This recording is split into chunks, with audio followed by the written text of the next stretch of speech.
Maruti Man, an IAS officer, R C Bhargava, who left the system and turned Maruti into India's brand.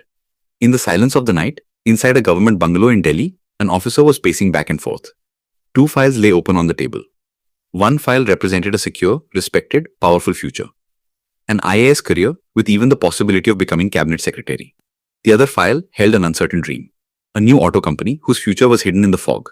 The fear was that if the decision went wrong, 25 years of reputation would be at stake.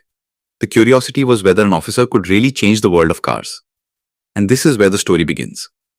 Of the man the entire country now knows as the Maruti Man, R C Bhargava. R C Bhargava was a 1956 batch officer of the Indian Administrative Service. In those days, the IAS was not just a job. It was the center of power, prestige and policy making. Post-independence, India was shaping its development path, and such officers were considered the backbone of nation building. Bhargava worked in key departments like finance, industry, and public enterprises. He understood the system from the inside, not just on paper, but on the ground. But he could also see that in India, a car was still a luxury for the common man, not a necessity.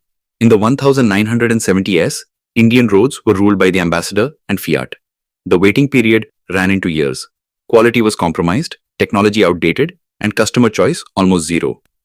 Then came the first chapter of Maruti, which got entangled in political controversies and failures. But in the early 1980s, the government of India established Maruti Udyog Limited with a new vision. Japan's Suzuki Motor Corporation was chosen as the partner. The goal was clear: a small, affordable, reliable car that could fulfill the dream of the middle class. This is when R C Bhargava was sent to Maruti on deputation in 1981. He was not an automobile expert. He was not an engineer. But he was an administrator, a strategist, and most importantly, a change manager. The beginning was not easy. India's license Raj was at its peak. Every decision meant file movements, approvals, and a web of bureaucratic delays. On the other side was Suzuki, a global company that believed in speed, precision, and discipline. A bridge had to be built between two cultures. Bhargava first changed the mindset. He clearly stated that if Maruti was to succeed, it could not be run like a government department, but like a private enterprise. He emphasized transparency, accountability, and a performance culture. Suzuki's engineers had to understand Indian conditions. Heat, dust, poor roads, fuel quality. Everything was different. When the Maruti 800 was launched in 1983, it was not just a car. It was a revolution. Bookings for the Maruti 800 opened and lakhs of applications poured in. People filled out forms hoping to get a car through the lottery system. In those days, owning a car meant status. But Maruti turned that aspiration into reality.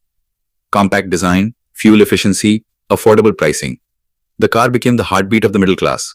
Bhargava focused on expanding production capacity, building a vendor network, and strengthening service infrastructure. He adapted Japanese quality systems like just-in-time and total quality management into the Indian ecosystem. It was not easy. Indian suppliers had to be brought up to global standards. Bhargava launched vendor development programs. He encouraged local manufacturing to reduce import dependence. Gradually, Maruti increased indigenous content and mastered cost control. The result was that by the 1990s, Maruti's market share crossed 70%. This dominance was not just because of the product, but because of trust. Then came the turning point that turned Bhargava's story into a legend. His deputation had ended. The government did not grant an extension and ordered him to return to the IAS cadre. Two paths lay before him. If he returned, he could possibly rise to the highest post, like cabinet secretary.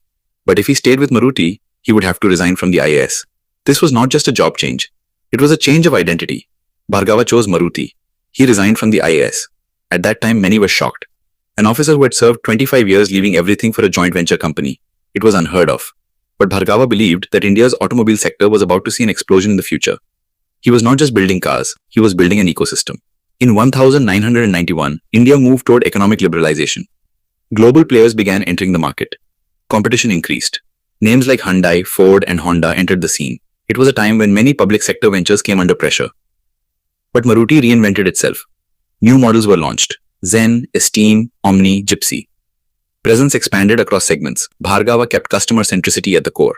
He strengthened the dealership network, expanded into rural markets, and made after-sales service a differentiator. In 2003, the government sold its stake to Suzuki. Maruti became a full subsidiary of Suzuki. This was a major step in privatization. Bhargava played a key role during this transition as well. He ensured that the company retained its Indian character. Suzuki's technology and Japanese discipline combined with Indian market understanding. That became Maruti's true strength. Within a decade, Bhargava became chairman and CEO. Under his leadership, Maruti produced lakhs of cars. Manufacturing plants in Gurugram and Manesar expanded. Automation increased, but employment opportunities also grew. Maruti launched skill development programs. The company's focus was not just on profit, but on long-term sustainability. His management philosophy was simple: clarity of purpose, integrity in action, and respect for people. He often said that the most important thing in business is trust. If the customer believes that the product is reliable and service is timely, the brand builds itself. That is why, even 40 years later, Maruti remains the biggest name on Indian roads. Even today, when you see an Alto, Wagon-Ro, or Swift on the road in a small town, Bhargava's thinking is reflected in it. He democratized mobility in India. He took car ownership out of an elite club and placed it in the hands of the middle class. His decisions gave birth to ancillary industries. Lakhs of jobs were created in the auto component sector. Indian manufacturing standards reached global benchmarks. Later, in his book The Maruti Story, R C Bhargava mentioned this journey. He wrote that the biggest challenge was not technology transfer, but mindset transfer. Shifting from government culture to corporate culture was not easy. But he also proved that if leadership is clear, even the walls of the system can be brought down. Even after retirement, he continued as the non-executive chairman of Maruti Suzuki. For decades, his influence remained within the company. His voice was heard in industry forums, policy discussions, and corporate governance debates. He was honored with awards like the Padma Bhushan. But perhaps his greatest honor is when a middle-class family smiles while receiving the keys to their first car. The real lesson of this story is that the safest career path is not always the right one. Bhargava chose purpose over power. He left the comfort of bureaucracy and embraced the uncertainty of enterprise.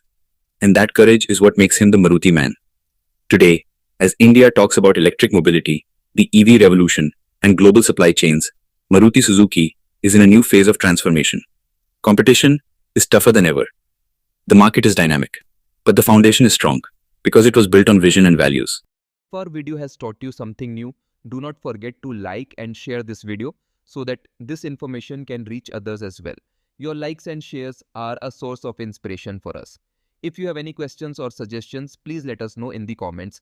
It will be our honor to answer your questions and listen to suggestions. And yes, if you like our content, subscribe to the channel and press the bell icon so that you stay connected with every new story. Thank you.